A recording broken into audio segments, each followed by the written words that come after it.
பார்க்க போகிற டிஷ்ஷோட பேர் அண்டா ககீனா. அண்டா ககீனா வித்தியாசமாக இருக்குன்னு நினைக்காது. இது ஒரு ஹைதராபாதி ஃபேமஸ் முட்டையோட ப்ரிப்பரேஷன்.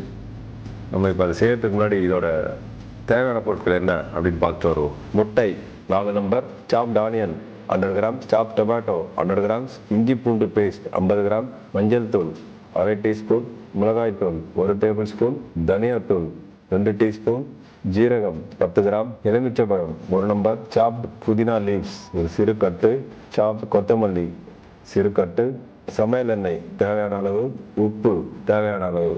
வாங்க இப்போ நம்ம இதோட அண்டா ககீனா அதோட செய்முறை வழக்கத்தை பார்ப்போம். ஒரு பேன் எடுத்துங்க, ஃப்ளாட் பேனா. நம்ம இதில் உங்களுக்கு தேவையான எண்ணெய் போட்டுக்கோங்க. நம்ம இப்போது எண்ணெய் சூடாகிடுச்சு. இதில் பார்த்தீங்கன்னா ஜீரா கொஞ்சம் தாளிப்புக்காக போட்டுக்குவோம். ஜீரா ஓரளவு வந்ததுக்கப்புறம் நம்ம வெங்காயம்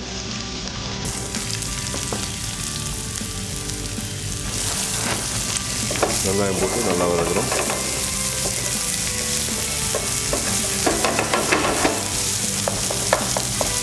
இந்த ஆனியன் வந்து நம்ம கோல்டன் ப்ரௌனாக வதக்கணும்.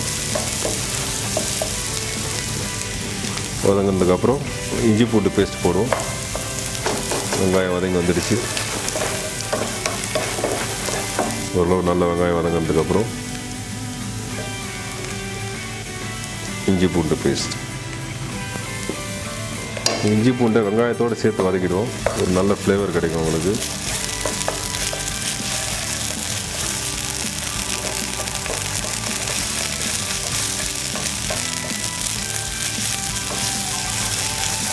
இஞ்சி பூண்டு வாசனை நல்லா வருது உங்களுக்கு. இதுக்கு அடுத்தது நம்ம தக்காளி போட போகிறோம்.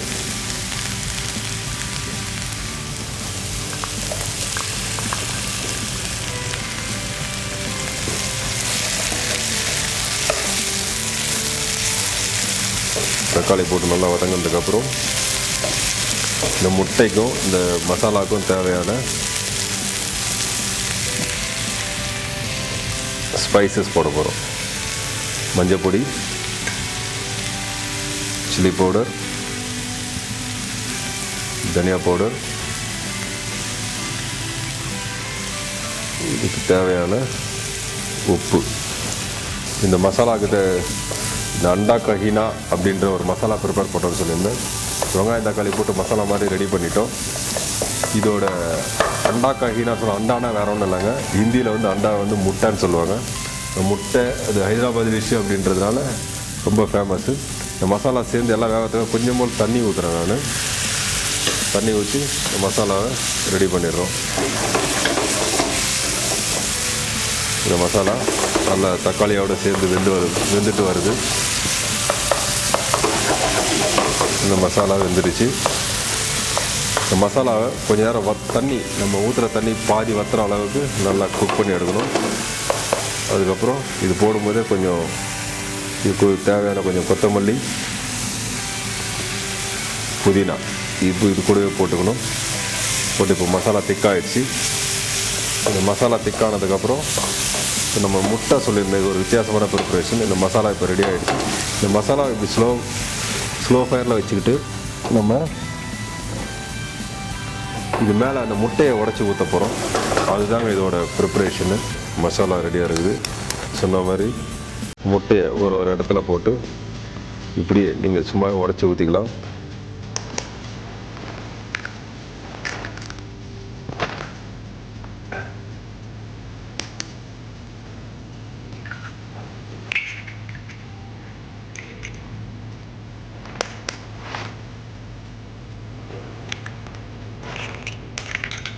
இந்த மாதிரி முட்டையை உடச்சி ஊற்றிட்டு கொஞ்சம் ஃப்ளேம் ஏற்றிட்டு முட்டை எல்லா இடத்துலையும் படுற மாதிரி அப்படியே வச்சுருங்க. இந்த மசாலா முட்டை எல்லாம் சேர்ந்து வரும். இதை அப்படியே கொஞ்ச நேரம் இந்த ஒரு மூடி போட்டு வச்சிட்டிங்கன்னா அது ஸ்டீமிங்காக அந்த முட்டையும் மசாலாவும் சேர்ந்து இது வரும். இந்த முட்டையை எல்லா இடத்துலையும் படுற மாதிரி மசாலாவோடு சேர்த்து ஊற்றிடுங்க. இதுக்கு மேலே வேணால் கொஞ்சம் கொத்தமல்லி லைட்டாக போட்டுட்டு நீங்கள் இதை அப்படியே ஒரு 2 to 3 minutes அப்படியே மூடி வச்சு வேக வைக்கணும்.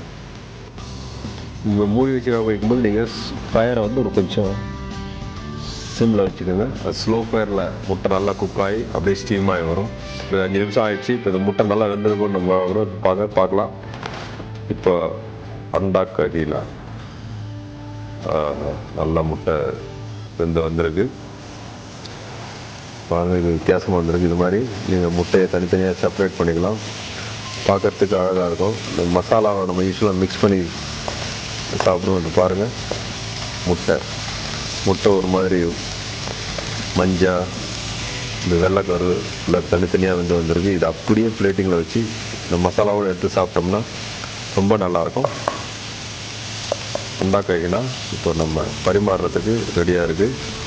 முட்டை தயாராக இருக்குது. இதை எடுத்து நம்ம இப்படி பிளேட்டில் வைக்கிறோம்.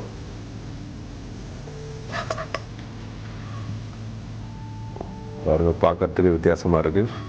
அதேமாரி சாப்பிடும்போது உங்களுக்கு ஒரு வித்தியாசமான டேஸ்ட்டை கொடுக்கும்.